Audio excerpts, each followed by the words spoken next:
Now I think we have come to the end. It's a kind of consolidation from here. I have maybe 4 or 5 more slides just to consolidate maybe of all the considering all the 4 codes. I won't say it is a comprehensive consolidation, but yet for quick understanding. Again, what could be considered in favor of the employers, right? Mass casual leave that could be considered as a strike. Now I think that provision is coming. I think this has been a long-time request of the employers. So we can consider that this is in favor of the employers. And willful go slow, which could be treated as unfair labor practice on the part of the worker. And increase in threshold limit. We saw, I think, when we discussed the provisions of the occupational safety for factory, right? So if the manufacturing process is carried out with the aid of power, currently, I think at least 10 workers should be there for that place to be considered as factory. In case if it is carried out without the aid of power, then it is 20. So instead of 10 and 20, now it is getting increased to 20 and 40. So this increase in the threshold limit for treating a particular place where manufacturing process is carried on as a factory, right? That could help particularly the small employers in MSMEs, I would say, right? Similarly, contract labor. I think currently the threshold limit is 20 for the applicability of the principal employer establishment. If there are 20 or more contract workers in that establishment, then the act will be applicable to the principal employer. Similarly, if a particular contractor engages 20 or more workers under him, then I think the Contract Labor Act will be applicable to him as a contractor, right? So instead of 20, now that is getting increased to 50. Again, that could support particularly the employers in the small sector. Then retrenchment and layoff. I think we saw that under IR code, right? In the particularly the threshold limit for laying off or retrenching or closing the establishment, closure of establishment. I think instead of 100, that is now getting increased to 300. And for application of standing orders, again, the threshold limit is increased from 100 to 300.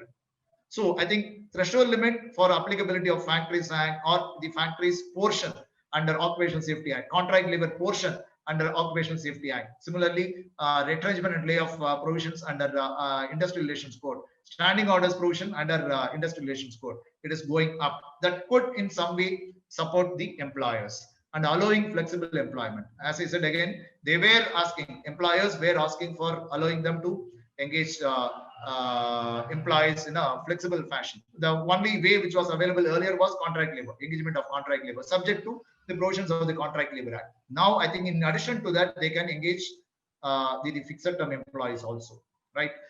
So then permission to employ women employees during night shift. I think we saw under occupational safety. Section 66(1)(b), particularly under of the current Factories Act, it prohibits engagement of women workers beyond 7 p.m. before 6 a.m. Right? But except in Tamil Nadu, because there is a judgment, they're holding 66(1)(b) as unconstitutional. Right? But other states, no, there are contra judgments also. Other states, it is not there. The practice is not prevalent. Right? But now, as per the code, women employees, women workers can be engaged during night shift in the factories. But of course, their consent is to be obtained. Similarly, common definitions. We saw a lot of definitions in fact, wages, employees, employer, a lot of FTEs, a lot of things. I think almost it is common. There are 4 different codes and 4 different sets of definitions are there, but almost it is common, right? It is not differing it is not varying widely. And the recognition of electronic records, right? I think that's a big relief for the employers. Now I think the department will accept maintenance of registers in the electronic form, and leveraging on technology. I think online processing is all brought in, so that should automatically bring in transparency, accountability, uniformity, and maybe consistency and time bound completion of work, right?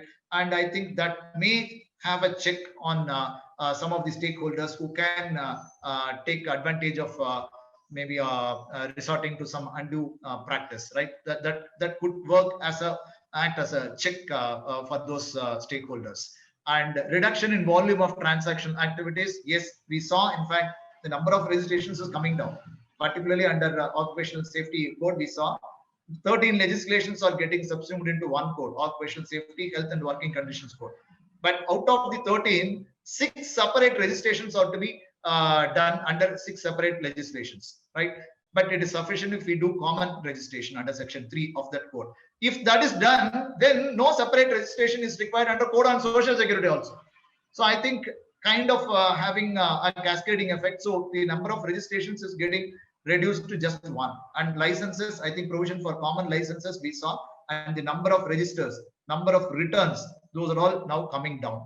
And deemed approval provisions, I think we saw lastly for the standing orders. If the authority is silent for 60 days after receiving the application from the employer concerned for certifying the set of draft standing orders, I think then after 60 days, if there is no information from the authority concerned, it would be considered as approved, right? And provision for compounding offense, I think these things definitely could support in some way or the other the employers.